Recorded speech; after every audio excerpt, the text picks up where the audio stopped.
A day after the fatal shooting at Apalachee High School in Winder, Georgia, authorities are releasing more information about the gun used in the incident that killed 2 students and 2 teachers and wounded 9 others. The suspected shooter, Colt Gray, was the latest to use a type of weapon that has been commonly used in mass shootings, including the deadly school shootings at Marjory Stoneman Douglas High School in Parkland, Florida, and Robb Elementary School in Uvalde, Texas, as well as mass shootings at a Buffalo, New York, supermarket and on the Las Vegas Strip. Here's what to know about the gun authorities say was allegedly used by the 14-year-old suspect, who has been charged with 4 counts of felony murder. What was the gun used in the Georgia school shooting? Authorities said Wednesday the weapon the suspect used was an AR-style platform rifle. These weapons, based on the AR-15 design, are lightweight, semi-automatic rifles popular with consumers. While often called assault rifles, a term gun advocates say is misleading, the AR stands for Armalite, the company that developed the original AR-15. The high-velocity ammunition shot by these types of weapons can shatter bone, but thousands are sold each year. How did the suspected Georgia shooter get the gun? In the Apalachee High School shooting, CBS News has learned that police and federal agents are investigating if the suspect received the weapon as a gift from his father, Colin Gray, in December 2023, according to 4 federal law enforcement sources close to the investigation. That would have been about 7 months after law enforcement officers talked to the teen and his father in an investigation of online school shooting threats. The 54-year-old father was arrested Thursday on charges of second-degree murder, involuntary manslaughter and cruelty to children, according to the Georgia Bureau of Investigation. These charges stem from Mr. Gray knowingly allowing his son, Colt, to possess a weapon, GBI Director Chris Hosey said in a news conference Thursday night. During a May 2023 investigation into online threats of a shooting, local police spoke with the suspect's father, who said the father, owned hunting rifles but the teen did not have unsupervised access to them, according to incident reports obtained by CBS News. Are these guns legal in Georgia? Georgia law prohibits minors from possessing handguns, but there is no minimum age to possess a rifle or shotgun in Georgia. The state also has few restrictions for adults who wish to carry firearms. Under both state and federal law, the teenager would not have been legally allowed to buy a handgun, rifle or shotgun. According to the Gifford Center, individuals must be at least 18 years old to purchase handguns in Georgia, while federal law sets the same minimum age for buying shotguns and rifles, as stated by the Bureau of Alcohol, Tobacco and Firearms. We've seen this 14-year-old shooter had made threats a year before. The father apparently said to the police that he bought the AR-style weapon for a Christmas present for his minor child. Chris Brown, president of gun control advocacy organization Brady, told CBS News Natalie Brand, drawing a parallel to the case of James and Jennifer Crumbley, the first parents in the U.S. to be convicted in a mass school shooting carried out by their child.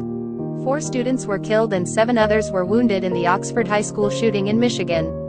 The Crumbleys were found guilty of involuntary manslaughter, as prosecutors argued they ignored their son's mental health needs and bought him a gun. Brown said Colin Gray's arrest and the convictions of James and Jennifer Crumbley send a message. If you have a firearm in the home, you better safely store that firearm, or you will have a risk if something happens of being criminally charged, she said. Is there a lot of gun violence in Georgia schools? Over the past decade, Georgia ranks 10th in the nation for school campus gun violence per 100,000 people, and 16th for deadly school shootings per capita, according to a CBS News analysis of data from the K-12 school shootings database and population estimates from the 2020 U.S. Census. What are Georgia's gun laws? Adults in Georgia are not required to have a permit to buy rifles, shotguns or handguns, nor do they need to register their firearms with the government.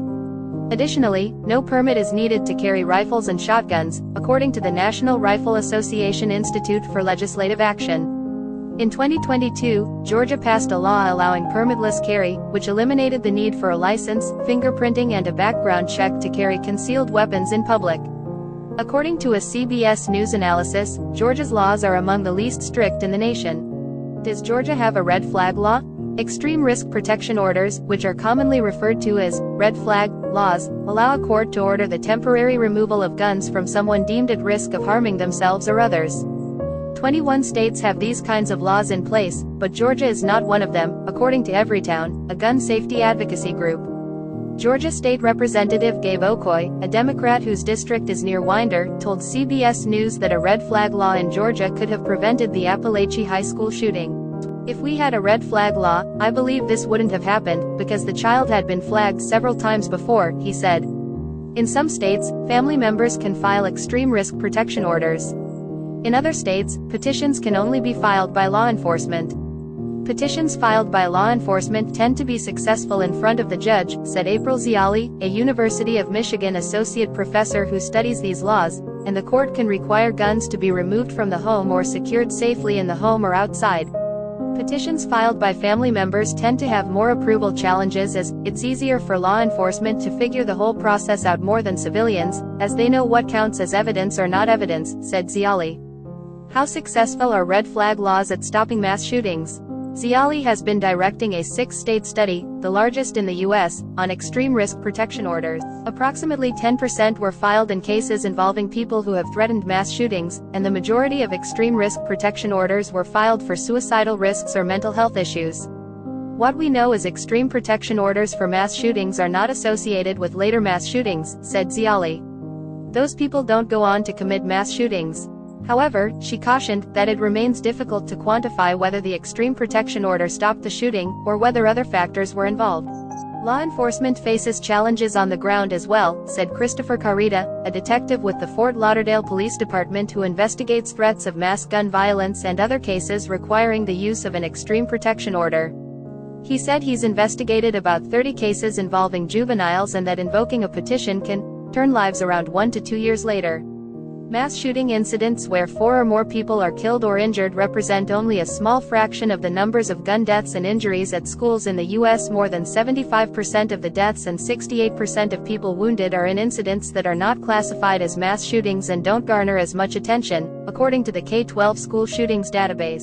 This is what we know so far. I'm sure there will be a lot more information coming out.